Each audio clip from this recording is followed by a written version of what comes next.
Bonsoir. Il y a eu une erreur importante. Près de 6 000 patients du CHU de Québec ont potentiellement été privés d'un suivi médical en raison d'une erreur administrative. Bon, Pierre-Alexandre, ce sont peut-être des gens qui attendaient un suivi avec un spécialiste notamment, qui, par erreur, sont tombés, comme on dit, dans une craque. Ils n'ont pas pu avoir leur suivi.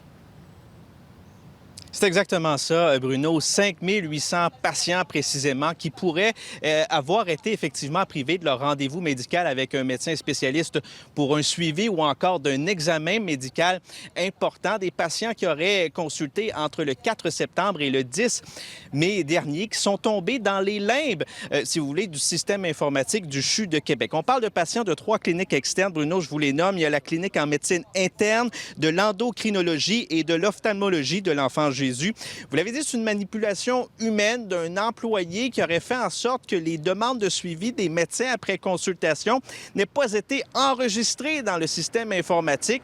Donc, pas de suivi pour les patients. Ça pourrait être très grave, nous dit-on, pour la santé de certains de ces patients-là. Et Bruno, il ne faut pas oublier que le CHU ne dessert pas seulement la capitale nationale, mais bien tout l'Est du Québec. Donc, il y a probablement dans ces 5800 patients-là des gens de la Côte-Nord, du Saguenay-Lac-Saint-Jean, du Bas-Saint-Laurent, de la Gaspésie. C'est une situation qui est embarrassante pour le CHU. On va écouter le docteur Clément.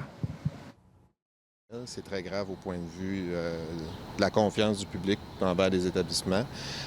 Pour les effets sur la santé des gens, il y a un potentiel que ce soit grave. C'est pas ce qu'on souhaite. La grande majorité, je crois que ça aura des conséquences soit légères ou absentes. Cependant, je ne peux pas exclure qu'il n'y aura pas de préjudice face à la clientèle, face à nos patients. Puis là, au cours de la journée, on a entendu des comités d'usagers, par exemple, qui sont découragés de cette situation-là et qui se disent que ça va prendre plus de gens là, pour rattraper le retard. Ben oui, je dit, on va trouver les gens qu'il faut retrouver, les bons patients, mais en même temps, dit, si vous pensez que vous êtes concerné, manifestez-vous. Appelez-nous au téléphone du lundi au vendredi entre 8h et 16h. Sinon, laissez un message. Les comités d'usagers disent que ça n'a pas de bon sens. Ça prend plus de monde et ça prend des gens qui vont répondre au téléphone. Je parlais, vous savez, à la présidente du regroupement des comités du Québec. Elle se dit, Mme Tremblay, Bruno, absolument estomaquée que ça ait pris 8 mois avant que quelqu'un allume au CHU qu'il y avait quelque chose qui ne marchait pas. On va l'écouter. C'est inacceptable, à mon avis. Je suis de tout cœur avec tous ces usagers qui devront reprendre des rendez-vous. Et on dit dans le communiqué, en plus, c'est un peu l'odieux à l'injure, on dit, bien écoutez, c'est une priorité, les usagers. Et là, on donne un numéro de téléphone et les gens peuvent appeler entre 8h et 16h.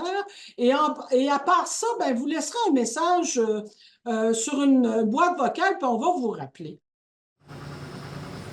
Alors, on va suivre la suite des choses, Bruno. La bonne nouvelle, c'est que le problème serait réglé. En tout cas, c'est ce qu'on nous dit du côté de la direction du CHU de Québec. Merci, Pierre-Alexandre.